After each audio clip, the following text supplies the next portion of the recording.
Hi friends, నేను సంతోష్ కుమార్. ఈ video AP 10th class new NCERT mathematics text book నుండి 12th chapter surface areas and volumes నుండి 11th video. అయితే ఈ వీడియోలో మనము ఎక్సైజ్ 12.1 నుండి 7th ప్రాబ్లమ్ అయితే కంప్లీట్ చేసుకుందామండి. కంపల్సరీగా ప్రీవియస్ వీడియోస్ చూడండి ఫ్రెండ్స్. ఈ చాప్టర్కి సంబంధించిన ప్లేలిస్ట్ యొక్క లింక్ డిస్క్రిప్షన్లో ఇస్తాను. అదేవిధంగా previous chapters introduction to trigonometry, some applications of trigonometry, వీటితో పాటు semester 1 chapters real numbers, polynomials, pair of linear equations, quadratic equations, ఇవన్నీ చాప్టర్స్ కూడా మన ఛానల్లో ఉన్నాయండి. వీటికి సంబంధించిన ప్లేలిస్ట్ యొక్క లింక్స్ డిస్క్రిప్షన్లో ఇస్తాను. అవి ఓపెన్ చేస్తే వీడియో స్టార్టింగ్ నుండి ఎండింగ్ వరకు ఆర్డర్లో ఉంటాయి. సో దట్ చూసిన ప్రతి వీడియోని నచ్చితే తప్పకుండా లైక్ చేసి మీతో పాటు చదువుకొని మీ ఫ్రెండ్స్ కూడా షేర్ చేసేయండి. అండ్ ఇలాంటి మరిన్ని వీడియోస్ కోసం మన ఛానల్ని సబ్స్క్రైబ్ చేసుకుని డైలీ ఫాలో అవ్వడానికి అయితే ట్రై చేయండి. ఓకే, మరి ఫస్ట్ క్వశ్చన్ చదువుకుందాము. క్వశ్చన్ పెద్దదిగా ఉంది కదా, మేము చేయలేమేమో అని మాత్రం మీకు ఫిక్స్ అవ్వద్దు అస్సలు కూడా. ఓకేనా? ఏంటంటే క్వశ్చన్ ఇంత పెద్దవి ఎందుకు ఇస్తారంటే, మనకి క్వశ్చన్లో నుండి ఒక డయాగ్రామ్ మనం డ్రా చేసుకోవాలంటే మనకి ఇన్ఫర్మేషన్ బాగా ఇవ్వాలి. సో ఆ ఉద్దేశంతో ఇన్ఫర్మేషన్ మనకి ఎక్కువగా ఇవ్వడం వలన క్వశ్చన్ పెద్దదిగా కనిపిస్తుంది. ఓకేనా? సరే, మనకి డయాగ్రామ్ క్వశ్చన్లో ఇవ్వలేదండి. Mensuration surface areas and volumes ఈ చాప్టర్లో ఒకప్పుడు మెన్సురేషన్ అనేవారు. ఈ చాప్టర్లో చాలా వరకు క్వశ్చన్స్కి డయాగ్రామ్స్ మీకు ఎగ్జామ్లో ఇవ్వరు, మీరే డయాగ్రామ్స్ డ్రా చేసుకోవాలి. సో అందుకోసం జాగ్రత్తగా చదువుకోవాలి క్వశ్చన్స్ అన్నింటినీ కూడా. Okay, A tent is in the shape of A cylinder. Tent అనేది సిలిండర్ షేప్లో ఉందంట. Surmounted by A conical top. ఇక్కడ సర్మౌంటెడ్ అనే వర్డ్ లేదా మౌంటెడ్ అనే వర్డ్ వినబడినప్పుడు మీరు ఒక సాలిడ్ పైన ఇంకొక సాలిడ్ ఉంది అన్నట్టు మీరు అర్థం చేసుకోవాలి. అంటే ఒక దానిపైన ఇంకొకటి ఉంది అన్నట్టు మీరు అర్థం చేసుకోవాలి. అయితే ఇక్కడ మనకి సిలిండర్ కోన్ అని ఇచ్చారు. కోనికల్ టాప్ అంటే పైన ఉంటుందని మనకు అర్థమైపోతుంది. కాబట్టి కంపల్సరీగా కోన్ అనేది పైన ఉంటుంది, సిలిండర్ అనేది కింద ఉంటుంది. అంటే దీని అర్థం ఏంటంటే cylinder surmounted by A conical top, అంటే కోనికల్ టాప్ ద్వారా సర్మౌంట్ అయ్యేటువంటి సిలిండర్ అని అర్థం. అంటే సిలిండర్ పైన కోన్ ఉంది అని అర్థం అన్నమాట. ఓకే ఫ్రెండ్స్, ఇక్కడ ఒక చిన్న విషయం ఏంటంటే, ఇలా మీకు సర్మౌంటెడ్ అనే వర్డ్ ఇచ్చినప్పుడు సిలిండర్ మీద కోన్ ఉంది అని ఇచ్చారు కదా. యాక్చువల్గా కోను ఇలాగే ఉందా, లేదంటే దీనికన్నా ఇలా చిన్నది ఉందా, లేదంటే ఇంకా కొంచెం పెద్దది ఉందా, లేదంటే దీనికన్నా పెద్దది ఉందా ఇలాగా అనేది మనకి ఒక క్లారిటీ ఉండాలి. క్వశ్చన్లో ఒకవేళ డయామీటర్ అంటే కోన్ యొక్క డయామీటరు, సిలిండర్ యొక్క డయామీటర్ గురించి సెపరేట్గా మాట్లాడితే అప్పుడు చిన్నది ఉంటుందా పెద్దది ఉంటుందా అనేది మనము డయాగ్రామ్ బట్టి వేసుకోవచ్చు. బట్ ఇక్కడ క్వశ్చన్లో అయితే కోన్ యొక్క డయామీటర్ గురించి, సిలిండర్ యొక్క డయామీటర్ గురించి సెపరేట్గా మాట్లాడడం లేదు. కాబట్టి మనం డైరెక్ట్గా రెండు డయామీటర్స్ సేమ్ ఉంటాయి అనేది మనం కన్సిడర్ చేసుకోవాలన్నమాట. నేను ఆల్రెడీ ప్రీవియస్ వీడియోలో కూడా ఒక వీడియోలో చెప్పాను ఈ పాయింట్. చాలా చాలా ఇంపార్టెంట్, జాగ్రత్తగా చూసుకోండి. Okay, next, if the height and diameter of the cylindrical part or 2.1, అంటే ఫస్ట్ హైట్ ఇచ్చారు కాబట్టి హైట్ 2.1. ఏది సిలిండ్రికల్ పార్ట్ యొక్క హైటే, అంటే దీని యొక్క హైటే ఎంతండి 2.1 మీటర్స్ అంట. Next diameter of the cylindrical part ఎంత 4 మీటర్స్, అంటే సిలిండ్రికల్ పార్ట్ అంటే ఇదే కదా. సో దీని యొక్క డయామీటర్ ఇది ఎంత ఇచ్చారని మనకి 4 మీటర్స్ అని ఇచ్చారు. And slant height of the cone, slant height of the top, అంటే టాప్ అంటే కోనే కదా.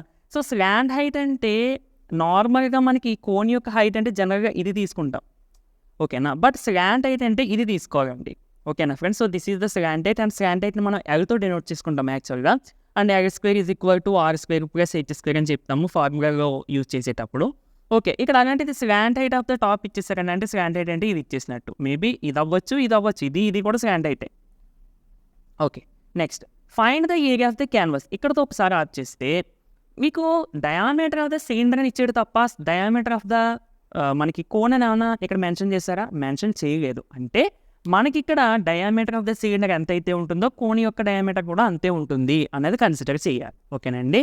Okay, next, find the area of the canvas. Canvas అంటే ఎగ్జాక్ట్ మీనింగ్ తెలియదు, కానీ ఇప్పుడు బరకం అంటాం కదా, అంటే ఏమన్నా సామాగ్రి అయితే తడిసిపోకుండా వర్షానికి కప్పుతూ ఉంటాం క్యాన్వాస్ అనేది. కార్స్ అవి కూడా బయట ఉన్నప్పుడు మనకి పైన కవర్ చేస్తూ ఉంటారు. దాన్ని క్యాన్వాస్ అంటే క్లాత్ అని అనుకుందాం. ఓకేనా? సింపుల్గా. Okay, find the area of the canvas అంటే క్లాత్, సింపుల్గా used for making the tent. ఈ టెంట్ తయారు చేయడానికి ఎంత క్లాత్, అంటే క్లాత్ అంటే ఈజ్ నథింగ్ బట్ మన క్లాత్ని ఏరియాస్ కూడా డినోట్ చేసుకుంటాం కదా. ఇప్పుడు ఇంత క్లాత్ అంటే ఈ పీస్ క్లాత్ అంటే ఎలా చెప్తాం, ఇది ఇంత క్లాత్ అని ఏరియా బట్టి, దీని యొక్క ఏరియా బట్టి 5 మీటర్స్ స్క్వేరో లేదంటే ఎంతో ఏరియా బట్టి చెప్తాం. ఇక్కడ ఏమడుగుతుందంటే ఈ టెంట్ రెడీ చేయడానికి ఎంత ఏరియా ఉన్న క్లాత్ పడుతుంది అనేది మనకి క్వశ్చన్లో అడుగుతున్నారు. అర్థమైందా? Also find the cost of the canvas. Find the cost of the canvas అంటే కాస్ట్ ఎంత అవుతుంది క్లాత్కి of the tent at the rate 500 per meter square. అంటే 1 మీటర్ స్క్వేరు 500 చొప్పున ఈ టెంట్ తయారు చేయడానికి మొత్తం క్లాత్కి ఎంత డబ్బులు అవుతున్నాయని అంటున్నారు. ఇక్కడ మీరు అసలు కన్ఫ్యూజ్ అవ్వకుండా ఫస్ట్ ఈ టెంట్ తయారు చేయడానికి మనకి ఎంత ఏరియా ఉన్న క్లాత్ కావాలి అనేది ఫైండ్ అవుట్ చేద్దాం. ఎంత ఏరియా ఉన్న క్లాత్ అంటే అర్థం ఏంటి?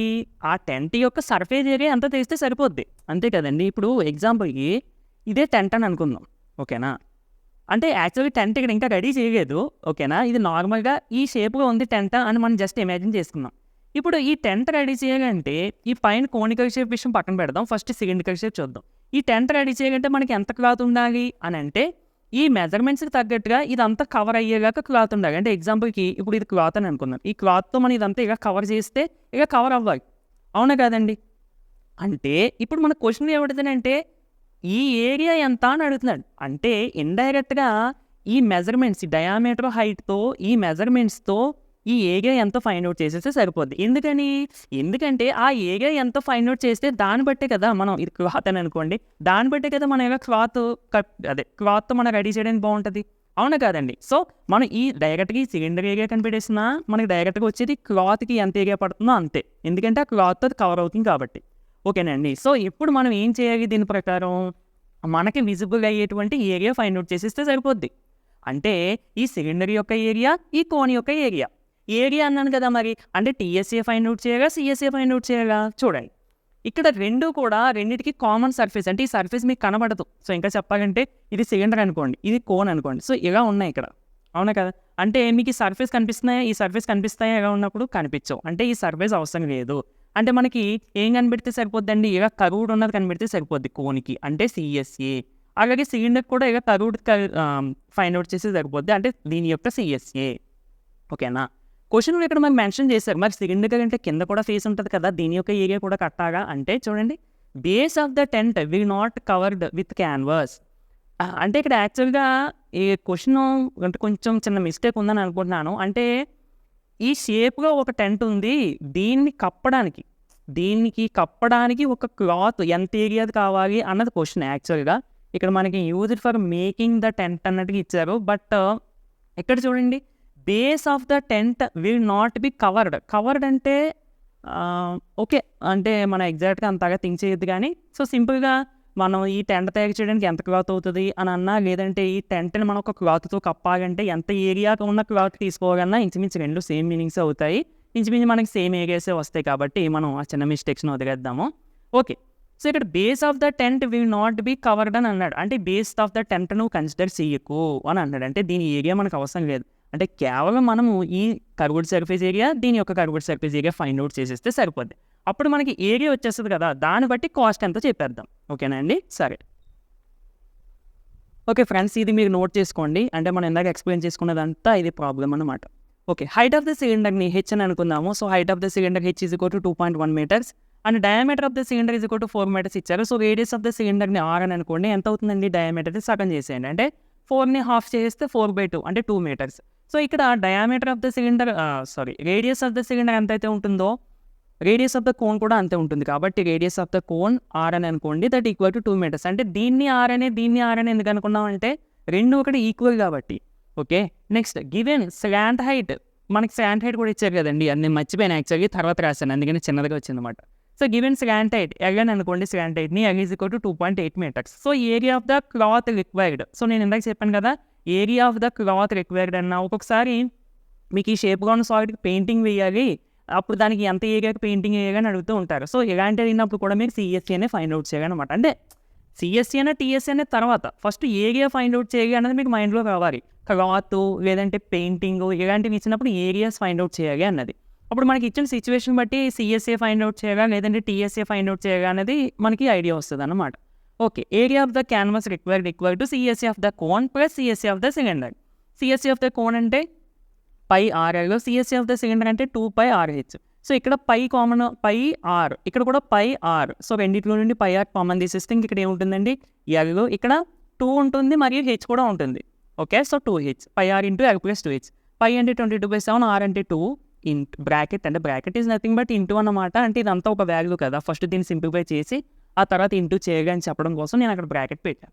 సో ఎల్ అంటే ఎంతండి మనకి స్లాంట్ 2.8 ప్లస్ 2 ఇంటూ హెచ్ అంటే ఎంతండి మనకి 2.1. So 2 into 2.1. సో 2 ఇంటూ 2.1 అంటే సింపుల్గా 2 ఇలా ఇంటూ చేసేయండి, పాయింట్ లేదనుకోండి. 2 1 2, 2 2 4. పాయింట్ ఒక డిజిట్ ముందు ఉంది కాబట్టి ఇక్కడ ఒక డిజిట్ ముందు. సో 4.2. 2 ఇంటూ 2.1 అంటే 4.2. మళ్ళీ అగైన్ 2.8 ప్లస్ 4.2 అంటే 2.8 ప్లస్ 4.2 పాయింట్ కింద పాయింట్ వచ్చే కదా. So 8 plus 2 10, 2 plus 1 3, 3 plus 4 7. 7.0 7.0 అన్న 7 అన్న ఒకటే మనకి. సో అందుకని దీని ప్లేస్లో డైరెక్ట్గా నేను ఇక్కడ 7.0 అంటే 7 అన్నమాట. సో ఈ 7 క్యాన్సిల్, ఎందుకంటే మల్టిప్లికేషన్ ఉన్నప్పుడు డెనోమినేటర్ ఉన్న వాల్యూస్కి న్యూమరేటర్ ఉన్న వాల్యూస్కి మనకి సింప్లిఫికేషన్ జరుగుతాయి. ఓకేనండి. సో దాని ప్రకారం నేను క్యాన్సిల్ చేస్తే 22 ఇంటూ 2 మనకి ఎంత వచ్చింది 44. ఇదేంటి 44 మీటర్ స్క్వేర్ అంటే ఏంటి surface area. So 44 metre square area ఉన్న క్లాత్ మనకి ఈ టెంట్ తయారు చేయడానికి సరిపోతుంది అని మనకు వచ్చింది. ఇప్పుడు కాస్ట్ ఎంత అవుతుంది, ఏరియా కనిపెట్టాం ఓకే, మరి కాస్ట్ ఎంత అవుతుంది అంటే చూడండి, మనకి క్వశ్చన్లో 1 మీటర్ స్క్వేర్ ఏరియాకి 500 రూపాయలు అవుతుంది అన్నాడు. ఓకేనా, జాగ్రత్తగా చూడండి. మనకి ఇక్కడ ఎన్ని మీటర్ స్క్వేర్ వచ్చినాయండి 44. జాగ్రత్తగా అబ్జర్వ్ చేయండి, 1 మీటర్ స్క్వేర్కి 500 రూపీస్ అంటే 44 మీటర్ స్క్వేర్కి ఎంత అవుతుంది అంటే ఏం చేస్తామండి 44 ఇంటూ 500 అంటే 44 ఇంటూ 500 అంతే కదండి. ఒక్క Apple cost 5 rupees. 10 Apple cost ఎంత అవుతుంది అంటే ఏం చేస్తాం 10 ఇంటూ 5 అవునా కదా, 10 ఇంటూ 5. అలాగే ఇక్కడ కూడా 1 మీటర్ స్క్వేర్కి 500, 44 మీటర్ స్క్వేర్కి ఎంత అవుతుందంటే 44 ఇంటూ 500. ఓకేనండి. ఓకే, సో ఇక్కడ చూడండి ఇది రాయాలి. Given cost of canvas for 1 metre అంటే క్లాత్ యొక్క కాస్ట్ 1 మీటర్ స్క్వేర్ క్లాత్ యొక్క cost 500 rupees. Therefore cost of canvas for 44 metre square equal to 500 into 44 that equal to 22,000 rupees అవుతుందంట ఆ టెంట్ తయారు చేయడానికి. ఓకేనండి. సో ఇక్కడ నేను రెడ్ మార్కర్తో పెట్టినవి ఏమీ మీరు రాసుకోవద్దు, జస్ట్ మీకు అర్థం అవ్వడం కోసం. ఇది కావాలంటే రాసుకోండి పక్కన ఎక్కడైనా. ఓకేనండి. సో అయితే ఫ్రెండ్స్ వీడియో నచ్చితే తప్పకుండా లైక్ చేయండి. రండి మరిన్ని వీడియోస్ కోసం మన ఛానల్ని సబ్స్క్రైబ్ చేసుకొని డైలీ ఫాలో అవ్వడానికి అయితే ట్రై చేయండి. నెక్స్ట్ వీడియోలో మళ్ళీ కలుద్దామండి. Thank you for watching.